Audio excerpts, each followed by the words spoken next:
Welcome back. 18 नवंबर को bank Nifty में flat to gap up हमें यहाँ पे दिखाई दे रहा है। 312 के लेवल के आसपास मार्केट ओपन हुआ है। लगभग यहाँ पे 80 से 90 पॉइंट का गैप अप है वो मार्केट ने शो किया है प्रीवियस क्लोजिंग से। मार्केट में देखो यहाँ पे एक डबल टॉप जैसा स्ट्रक्चर बना के 500 के लेवल से अच्छा खासा एक रिजेक्शन 500-600 पॉइंट का हमें देखने को मिला। पर उसके अगेंस्ट में देखो मार्केट ने एक अच्छा रिकवरी करके रखा हुआ है। तो यहाँ पे अगर बीच में किसी ने सेल वगैरह करने की कोशिश की होगी, तो उसका प्रॉफिट बुकिंग या फिर उसके एसएल वगैरह हिट हो चुके होंगे। मार्केट ने काफी ठीक-ठाक रिट्रेसमेंट है वो करके रखा है। पर बार-बार देखो मार्केट ने इस लेवल पे यहाँ पे रेजिस्टेंस लिया है, तो काफी सारे लोगों ने यहाँ पे काम कर लिया होगा, सेल वगैरह किया होगा। पर ये जो सेलर है ना, उसके मेजरली स्टॉप लॉस हमें इस वाले रेजिस्टेंस के ऊपर ही मिलेंगे। तो मार्केट जब तक इस रेजिस्टेंस की रिस्पेक्ट कर रहा है, हमें बाइंग साइड की अपॉर्चुनिटी की ओर नहीं देखना है। अगर मार्केट इसके ऊपर चला जाता है, यहाँ पे आके होल्ड करेगा, तो हो सकता है कि 500 के लेवल को देख के और भी लोग सेल करें, तो हमें यहाँ पे बाइंग करने का मौका मिले। अदरवाइज यहाँ पे कहीं न कहीं पे मार्केट में हमारा जो व्यू है, वो सेलिंग साइड में ही ज़्यादा रहने वाला है। अब इस तरह का जब मोमेंटम हुआ है, मार्केट ने 50,000 के लेवल के ऊपर देखो यहाँ पे होल्ड करना स्टार्ट किया है, तो हो सकता है कि थोड़े बहुत बायर ने भी यहाँ पे काम कर रखा होगा। तो बायर के जो मेजर स्टॉप लॉस हैं, वो आपको पता है कि मिलेंगे कहाँ पे? 50,000 के लेवल के नीचे। तो अगर मार्केट को इनको टारगेट करना है, तो यहाँ से मार्केट क्या करेगा? डायरेक्टली इसके नीचे मतलब यहाँ पे क्लोजिंग प्राइस का ब्रेकडाउन वगैरह देके और फिर क्या करेगा? यहाँ पे आके 50,000 के आसपास आके हो सकता है कि होल्ड करे या फिर जल्दी-जल्दी मार्केट है वो नीचे आ जाए। तो उस कंडीशन में भी हो सकता है यहाँ पे हमें सेल वगैरह करने का मौका मिल जाएगा। अदरवाइज़ यहाँ पे कहीं न कहीं पे हो सकता है कि मार्केट जैसे ही क्लोजिंग प्राइस वगैरह का ब्रेकडाउन करे तो हमें यहाँ पे बाइंग साइड का भी अपॉर्च्युनिटी दिख सकता है। तो ओवरऑल मार्केट में थोड़ा हमें प्राइस एक्शन है वो अच्छे से देखना पड़ेगा, उसके बाद ही आज हम काम करेंगे। तो अभी मार्केट ओपन होने ही वाला है 2-3 सेकंड में, फिर काम करता हूँ तो आप लोगों को इन्फॉर्म करूँगा। यहाँ पे मार्केट ओपन होते ही देखो क्लोजिंग प्राइस वगैरह का यहाँ पे ब्रेकडाउन दिया। ब्रेकडाउन देने के बाद जस्ट उससे आगे वाली कैंडल में देखो कितना स्ट्रॉन्ग यहाँ पे ग्रीन कैंडल बन रहा है। और ये मतलब 3-4 कैंडल के अंदर ही सब कुछ काम हो रहा है। अगर क्लोजिंग प्राइस का ब्रेकडाउन देने के बाद यहाँ पे थोड़ा होल्ड करता, छोटे-मोटे रेड और ग्रीन कैंडल बनाता, तो हो सकता है कि बाइंग साइड में हम भी काम कर लेते। पर काफ़ी वोलेटाइल मार्केट है, थोड़ा सोच समझ के काम करना पड़ेगा। मार्केट में यहाँ पे प्लान हमारा बाइंग साइड में काम करने का है, पर थोड़ा वेट हम कर रहे हैं। वो वेट हम कर रहे हैं निफ्टी 50 को देख के। निफ्टी 50 में देखो यहाँ पे 500 का लेवल प्लस पहले थोड़ा-थोड़ा यहाँ पे फॉल्स ब्रेकआउट करके मार्केट क्या कर रखा है ना ऊपर जा रखा है। तो हो सकता है इन लेवल को मार्केट एक बार निकालेगा। तो इसीलिए मैं वेट कर रहा हूँ। बाकी इसमें जो फॉल है वो काफ़ी सडन भी आया है, ठीक है? ये देख रहे हो? कंटिन्यूअसली मार्केट अच्छी कैंडल बना के यहाँ पे लगभग 100 से ज़्यादा पॉइंट है वो नीचे आ चुका है। तो इसके लिए हमें थोड़ा मार्केट में मतलब शांति से वेट करना पड़ेगा क्योंकि हमारा जो व्यू है वो जस्ट अपोज़िट है। कहीं न कहीं पे हम बाइंग साइड की अपॉर्च्युनिटी देखने की कोशिश कर रहे हैं, पर मार्केट काफ़ी मतलब फ़ास्ट और अच्छे कैंडल बना के क्या हो रहा है यहाँ पे नीचे आ रहा है। हो सकता है ये व्यू यहाँ पे ये जो विक वगैरह है इसको भी मार्केट एक बार क्लियर करे। इसको क्लियर करने के बाद फिर देखते हैं मार्केट किस तरह की कैंडल बनाता है। फिर हो सकता है हमें आगे काम करने का मौका है वो मिल जाए। क्योंकि इसमें देखो नीचे फिर यहाँ पे एक सपोर्ट भी आ जाएगा हमने जो बना के रखा है। 50 में मैं आपको बोल रहा था कि ये विक वगैरह क्लियर हो सकता है, तो मार्केट ने ये विक्स हैं वो क्लियर कर दिया है। इवन ये पहले जो स्पाइक बना के रखा था इसको भी क्लियर कर दिया है। तो अब मार्केट हो सकता है कि यहाँ कहीं से सपोर्ट वगैरह लेने की थोड़ी कोशिश करे, रिट्रेसमेंट करने की कोशिश करे। बाकी मार्केट में ये रिजेक्शन काफ़ी शार्प और काफ़ी अच्छा रिजेक्शन आया है। लगभग 120-30 पॉइंट मार्केट नीचे आ चुका है। और इस तरीके से मतलब बिल्कुल नेगेटिव कैंडल बना के डायरेक्टली मार्केट जा नहीं पाएगा। यहाँ पे बायर वगैरह को अच्छे से टारगेट करके मार्केट हो सकता है थोड़ा ऊपर चला जाए, तो वो देखना रहेगा हमें। बाकी यहाँ पे भी ठीक है, एक बार वापस से लो वगैरह निकाल दिया है, 200 के लेवल का भी ब्रेकडाउन हो चुका है। तो यहाँ पे अब मार्केट में हो सकता है कि बाय वगैरह करने का मौका हमें यहाँ पे मिल जाएगा। कोई दिक्कत यहाँ पे नहीं होगी। यहाँ पे हम काम करना स्टार्ट करते हैं, पोजीशन बना लेते हैं, मार्केट ऊपर चला जाएगा, ठीक-ठाक प्राइस हमें मिलेगा। 200 की जो कॉल है उसको मैं बाय करूँगा यहाँ पे और बाय करेंगे हम 2 लॉट। तो अभी देख लेते हैं थोड़ा क्योंकि प्राइस काफ़ी महँगे हैं ना, तो जितना स्टिक एंट्री हो जाए उतना ही हमारे लिए फ़ायदे की बात रहेगी।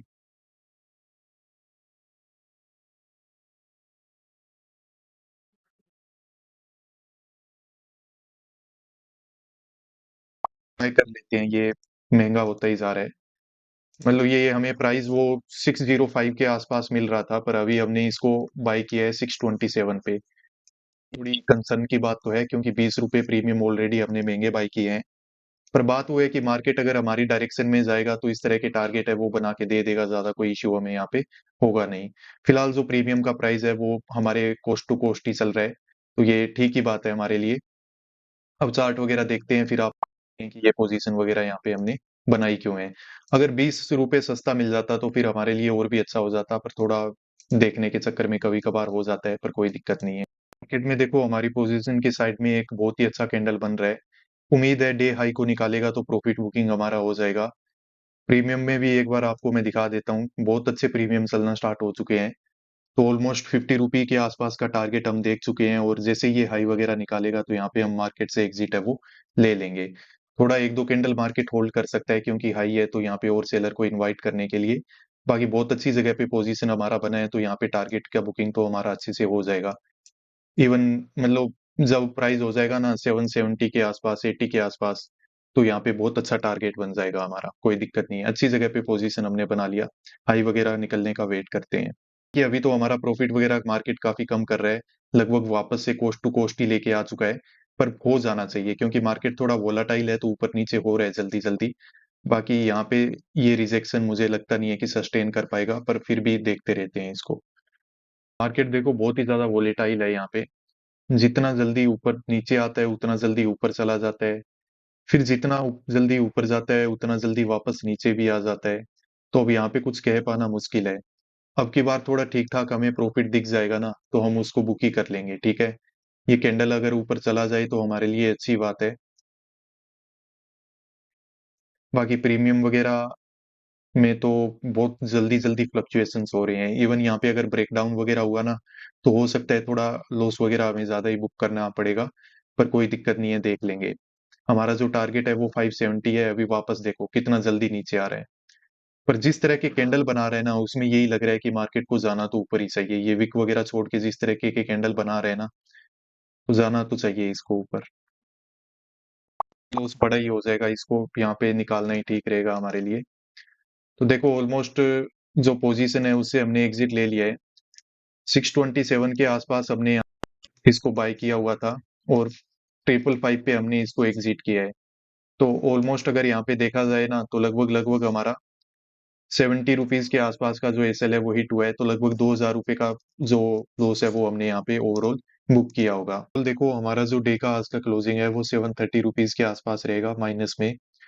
यहाँ पे मैंने एक क्वांटिटी वापस से रिपोजिशन बना के, और थोड़ा जो हमें उसमें जो भी स्पाइक मिल पाया वो मैंने कैप्चर करने की कोशिश की है। अब ऐसा मैंने क्यों किया है, यहाँ पे मुझे पूरा गट्स था, मार्केट में काफी अच्छी जगह से हमारा सपोर्ट लेके रखा था, इसीलिए ये रिस्क है वो मैंने लेना प्रेफर किया। पर रोजाना ऐसा काम है वो नहीं किया जाता है, कभी कभार जब मतलब मौका मिले तो कर लेना चाहिए। जैसे यहाँ पे पूरा एग्जैक्ट हमने जो स्पॉट बना के रखा था, मार्केट ने एग्जैक्टली वहीं से स्पॉट लिया है, और फिर यहाँ पे दो तीन कैंडल जब हमें ग्रीन मिल गए तो वहां से हमने पोजीशन से एग्जिट कर लिया। तो थोड़ा 30-40 रुपए के आसपास का टारगेट है वो हम वहां पे बुक कर पाए। अब ओवरऑल देखो, पहले हम देखते हैं कि मार्केट ने हमारी डायरेक्शन में काम किया है। कॉल साइड का पोजीशन था, वहां पे मार्केट ऊपर गया है। अब ऐसा हमने किया क्यों है, देखो मार्केट में यहाँ से रिजेक्शन आया, उसके अगेंस्ट में मार्केट एक अच्छा रिट्रेसमेंट है वो कर चुका है। तो यहाँ पे अगर रेंडमली इस तरह की सेलिंग को देखे कि मार्केट इतना नेगेटिव है, उस तरह की साइकोलॉजी को समझ के अगर किसी ने सेल किया था, तो मार्केट उसको ऑलरेडी परेशान कर चुका है। पर बात वो है ना कि मार्केट ने देखो फिर एक ही एक जगह से यहाँ पे दो तीन बार क्या लेके रखा है, रेजिस्टेंस लेके रखा है, double top even triple top जैसा यहाँ पे क्या बना के रखा है, स्ट्रक्चर बना के रखा हुआ है। तो थोड़ा सेलर है वो यहाँ पे काम कर लेता है। नीचे अगर 50,000 का लेवल है, तो ऑब्वियसली हम मान के चलते हैं कि थोड़े बायर भी यहाँ पे काम कर लेते हैं। तो अब यहाँ पे पोजीशन में हम टारगेट किसको करेंगे, यहाँ पे देखो मार्केट गैप अप ओपन होके डायरेक्टली यहाँ से क्या ले लेता है, रिजेक्शन ले लेता है। मार्केट में पूरे का पूरा सेंटिमेंट है वो कैसा है, नेगेटिव है। उसके बाद फिर मार्केट क्या करेगा कि लो के आसपास आके होल्ड कर रहा है, फिर उसका भी क्या कर रहा है, ब्रेकडाउन दे देता है। तो इस कंडीशन में हमें पता चल रहा है कि क्लोजिंग प्राइस का ब्रेकडाउन हो चुका है। इवन मार्केट ने डे लो का भी यहाँ पे ब्रेकडाउन वगैरह दे दिया है। और निफ्टी 50 का चार्ट मैंने आपको पहले साथ साथ में दिखाई दिया था कि ये देखो कितना ज्यादा नेगेटिव हो रखा था। तो इसमें भी हमने वेट किया कि 500 के लेवल का ब्रेकआउट हो जाए या फिर ब्रेकडाउन हो जाए। यहाँ पे ये जो विक वाला कैंडल बन रहा है इसका भी ब्रेकडाउन हो जाए। ये सब होने के बाद हमने यहाँ पे क्या किया था, बाय किया था। तो ये भी ठीक है बात। तो यहाँ पे बाय करते ही देखो, यहाँ कहीं पे हमने बाय किया था, मार्केट में अच्छा खासा प्रॉफिट दिखा, पर बुकिंग हम उसका कर नहीं पाए। अगर थोड़ा पहले पोजीशन बन जाता तो मे बी बुकिंग वगैरह हो जाती हमारी यहाँ पे, पर अनफॉर्चुनेटली नहीं कर पाए। तो हमें इस कैंडल में यहाँ पे क्या हुआ ना कि एग्जिट लेना पड़ा। तो मैंने ये सपोर्ट का वेट क्यों नहीं किया? देखो, मार्केट में ये वाला जो कैंडल बना है ना, अब वो उसका लॉजिक तो हमें पता नहीं है, पर ऑप्शंस के प्रीमियम में ऐसे अनयूजुअल बिहेवियर आपको देखने को मिलेंगे कि अचानक से इसमें जो प्रीमियम डिके है वो काफी ज्यादा हुआ था। इवन उसके बाद जब मार्केट नीचे आया है तो वो सब कुछ स्टेबल हो गया। इस कैंडल में हमें डायरेक्टली क्या हुआ ना कि 550 के अराउंड है वो प्राइस आ गया, या फिर इससे भी नीचे चला गया था, 540 के आसपास चला गया। और उसके बाद जब मार्केट में यहाँ पे ये रिकवरी वगैरह होना स्टार्ट हो रही थी, तो इन्हीं लेवल के आसपास जो प्राइस चल रहा था वो कितना था, 560। यानी कि प्राइस यहाँ पे होल्ड हो रहे हैं अच्छी जगह से, वो क्या ले रहा है, सपोर्ट ले रहा है।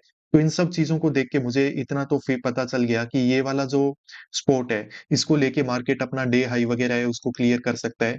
उतना तो मैं वेट नहीं कर पाया। जब मार्केट यहाँ पे होल्ड वगैरह करने लगा, यहाँ कहीं पे हमने पोजीशन वापस से बना ली थी जब मार्केट ये विक को क्लियर कर रहा था, और यहाँ पे जब होल्ड कर रहा था तो उस टाइम हमने क्या कर लिया, एग्जिट कर लिया। तो उसमें लगभग 1300 रुपए के आसपास का प्रॉफिट है वो हम बुक यहाँ पे कर पाए थे। ठीक है, तो यहाँ पे मैंने पोजीशन क्यों बनाया था, क्योंकि देखो, बायर जो भी है उसके स्टॉप लॉस हमें मिलेंगे ये 50,000 के लेवल के नीचे। इवन ये वाली जो प्रीवियस डे के लोज वगैरह हैं इनके नीचे मिलेंगे। पर यहाँ पे क्या है ना कि उससे पहले ही इंट्राडे के अंदर हमें दिख रहा है कि मार्केट में कौन एक्टिव हो रहा है, सेलर। तो सेलर को निकालने के लिए मार्केट हो सकता है कि एक बार अपने हाई वगैरह का यहाँ पे ब्रेकआउट वगैरह है वो दे दे। तो ओवरऑल हमारा प्लानिंग तो ठीक था, मार्केट ने कुछ वैसा मोमेंटम तो किया। पर बात वो है कि मार्केट थोड़ा वोलाटाइल था, तो पहले हमारा एसएल हिट हो गया, फिर उसके बाद मार्केट ने हमारी डायरेक्शन में मूव किया। पर जब दोबारा मोमेंटम हो रहा था तो एक छोटा सा टारगेट 30-40 रुपए का टारगेट यहाँ पे हमें वापस से हमने बुक करने की कोशिश की। उसी वजह से ओवरऑल हमें कोई बड़ा लॉस है वो यहाँ पे हुआ नहीं है, जो कि ठीक है। सेशन हमने क्यों बनाया था, मल्टीपल कंफर्मेशन से क्लोजिंग प्राइस का ब्रेकडाउन हो गया था।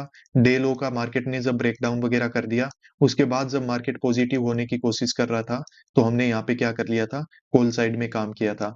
क्योंकि हमें ऊपर दिख रहा था कि मार्केट ने बार बार इस लेवल से यहाँ पे रेजिस्टेंस लेके रखा है। तो यहाँ पे सेलर है वो काम करेंगे, उनके एसएल यहाँ पे मिल जाएंगे, प्लस इंट्राडे में भी यहाँ पे सेलर है वो क्या हो चुका है, एक्टिव हो चुका है। उसके बाद फिर मार्केट में देखो थोड़ा यहाँ पे अच्छा खासा टारगेट तो हमको दिख गया, पर पूरा बुकिंग करने का मौका हमको नहीं मिला। फिर रिजेक्शन आया तो हमने एक बार एग्जिट किया, वापस मार्केट ऊपर जा रहा था तो एक छोटे टारगेट के लिए फिर से हमने पोजीशन है वो बना लिया।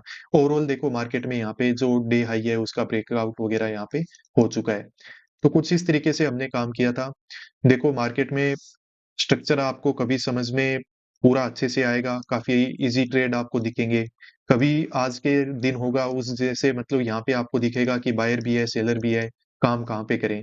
तो थोड़े यहाँ पे क्या मिलते हैं हमको, रिस्की ट्रेड मिलते हैं। यहाँ पे जो कैंडल ये बन रही थी, तो ये भी क्या थी, काफ़ी फास्ट कैंडल थी। तो ऑप्शंस के प्रीमियम में मतलब अनयूजुअल बिहेवियर यहाँ पे आपको देखने को मिलते हैं। अचानक से आपको प्रॉफिट दिख जाएगा, अचानक से आपको लॉस दिख जाएगा। तो इस तरह के वोलेटाइल मार्केट में आपको हमेशा ध्यान रखना है कि जो आपका टारगेट होता है वो आपको मिलते ही आप वहां से निकल लो, चाहे आपका एसएल हिट हो या आपको टारगेट प्राइस मिल जाए। जो भी आपको पहले मिल रहा है उसको जल्दी से बुक कर लो और यहाँ से निकल लो। क्योंकि यहाँ पे लंबे टाइम तक जब हम अपने डिसिप्लिन को फॉलो करते हुए काम करते रहेंगे, तो यहाँ पे अच्छे से काम है वो हम कर पाएंगे और मार्केट में प्रॉफिटेबल है वो हम बन पाएंगे। चलो ठीक है, आज के लिए इस वीडियो में इतना ही, बाकी नेक्स्ट वीडियोस में आपसे मुलाकात होती है। और आपका आज का दिन ट्रेडिंग कैसा रहा प्लीज फीडबैक मुझे जरूर देना। और ये आई होप आप सब कुछ यहाँ पे समझ पाए होंगे कि हमने पोजीशन यहाँ पे क्यों बनाया था, एसएल हिट होने के बाद एक छोटा सा पोजीशन वापस हमने क्यों बनाया। ओवरऑल ये सब कुछ मैंने यहाँ पे डिस्कस है वो अच्छे से कर दिया है।